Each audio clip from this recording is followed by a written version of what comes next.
Algunos autores destacan, sobre todo Penso, que es un autor bastante clásico trabajando con pacientes con dolor, plantea que en estos pacientes la percepción del fracaso de los recursos profesionales, tanto los recursos terapéuticos, tanto profesionales como controlados por el paciente, y la escasa confianza que se puede encontrar en el remedio eficaz, ¿no? Como que estos pacientes generan en el equipo esto, ¿no? Una percepción del fracaso, que muchas veces hace difícil discriminar los elementos del cuadro clínico. A veces la información que el paciente tiene es difusa, es ambigua, es justamente por esto que les digo, porque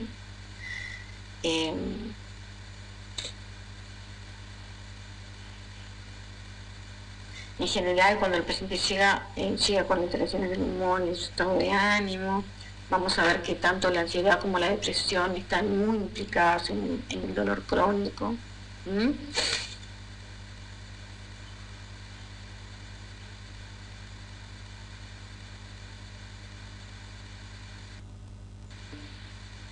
O sea que si bien hay una serie de escalas, ustedes seguramente ya muchas de ellas las conocen, están desde las escalas que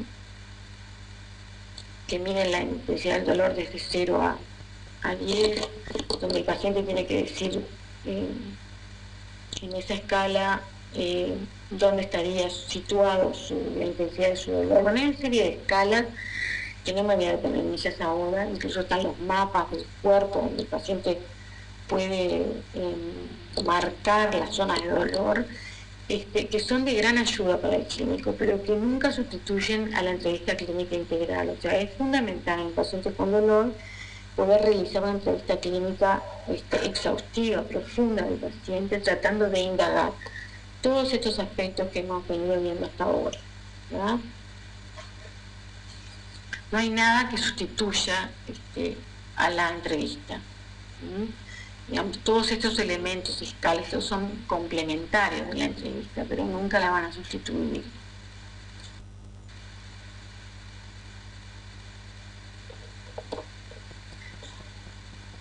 Bueno, esto más o menos ya le fui diciendo en relación a todo lo que tiene que ver con las implicaciones o las repercusiones del dolor, las repercusiones emocionales del dolor, ¿verdad?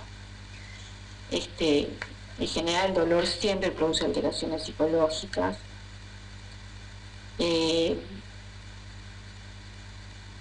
Muchas veces en el dolor crónico, la mayor parte de las veces, hay una implicación, están asociadas factores físicos y psíquicos. Una cosa que me importa que les quede claro es que el paciente con dolor crónico es diferente al paciente con trastorno por dolor. Pacientes con dolores crónicos son esos pacientes que ustedes habitualmente ven, un paciente con una cefalea, un paciente con una lumbalgia, un paciente con una artritis, en fin, esos son pacientes con dolores crónicos, ¿verdad? Que bueno, la característica es que ese dolor se va a poder tratar, pero que el paciente se va a aliviar, pero no se va a curar el dolor, ¿verdad? Esa es una premisa con la que ustedes deben manejarse siempre, porque muchas veces la expectativa del paciente es que el médico le va a curar el dolor, y bueno, si estamos en presencia de dolor crónico, tiene que quedar claro que lo que se puede hacer es aliviar, ¿verdad?, el dolor, acompañar al paciente en buscar estrategias que alivien ese dolor, pero no curarlo. Esto es distinto al trastorno por dolor. Ahora vamos a ver más adelante que el trastorno por dolor constituye una entidad psiquiátrica. Vamos a ver todas sus características, pero que no necesariamente el paciente con dolor crónico va a tener un trastorno por dolor, ¿sí? Esto me parece que me interesa que les quede muy claro. Dolor crónico y trastorno por dolor no son sinónimos, son cosas distintas. El paciente que tiene un dolor crónico no necesariamente es un paciente con un trastorno por dolor. El trastorno por dolor es una entidad psiquiátrica, ¿ah? Y que debe ser abordada por especialistas en salud mental. ¿Sí? Bueno, en relación a la personalidad del dolor, ya algunas cosas les fui diciendo, que no hay una evidencia, o más bien que hay evidencia de que no hay evidencia de que haya una personalidad que predisponga al dolor crónico. Sí, lo que podemos ver son, bueno, cómo las características de cada uno de nosotros, nuestros estilos, los que somos más o menos ansiosos, los que tenemos rasgos más obsesivos, o los que más histéricos, o los que tienen alteraciones en su estado del humor, o las personas que están muy preocupadas por su cuerpo, sin llegar a tener un trastorno en una psicopatología, cómo esas características van a favorecer o no, o complicar la situación de dolor crónico, ¿verdad? Cómo ayudan o se constituyen en barrera para el tratamiento y el manejo del dolor crónico con un paciente. O sea, que conocer esos rasgos normales del paciente puede ser de ayuda para el clínico justamente para manejar el tratamiento del dolor. Bueno, sin duda que los factores socioculturales y el dolor, el contexto social, la religión, la cultura, o sea, todos esos elementos también deben de ser atendidos en el momento de abordar a un paciente con dolor, porque muchas veces, bueno, todo lo que tiene que ver con lo cultural en relación al dolor, ustedes saben que, por ejemplo, en la religión, bueno, el sufrimiento, en la religión cristiana, el sufrimiento tiene un lugar preponderante, ¿verdad? Es, de alguna manera,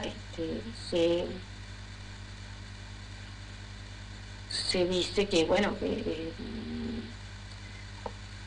el sufrir en la religión puede ser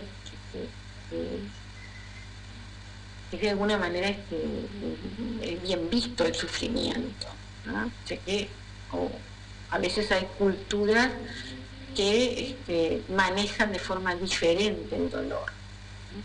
Y estas cosas hay que tenerlas en cuenta también cuando uno paciente con dolor.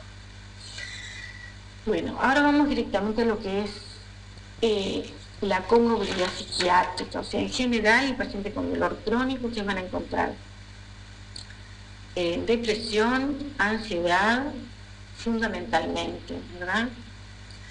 Que en general están asociadas al dolor crónico y que muchas veces es difícil saber si son causa o consecuencia, ¿verdad?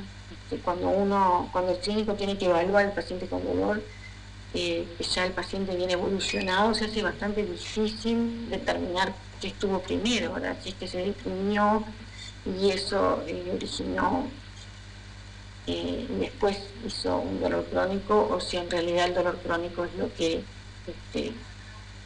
produjo la depresión. De todas maneras, si bien las cifras pueden variar, porque esto tiene que ver también con las escalas que se usan, las mediciones que se hacen, pero el 60% de los pacientes evaluados en unidades de dolor crónico presentan depresión. Un 25% de este 60% pueden presentar depresión mayor. La ansiedad es otro trastorno que también aparece en el paciente con dolor. 30% de los pacientes con dolor crónico presentan trastornos ansiosos. Y también podemos encontrar, esto puede ser comórbido con trastornos somatomorfos, con trastornos facticios,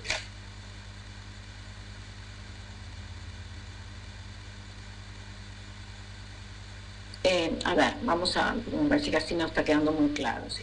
En general, el clínico debe evaluar cuando está tratando a un paciente con dolor, evaluarlos la comorbilidad psiquiátrica, que puede haber depresión o ansiedad. Esto es lo más habitual, ¿verdad?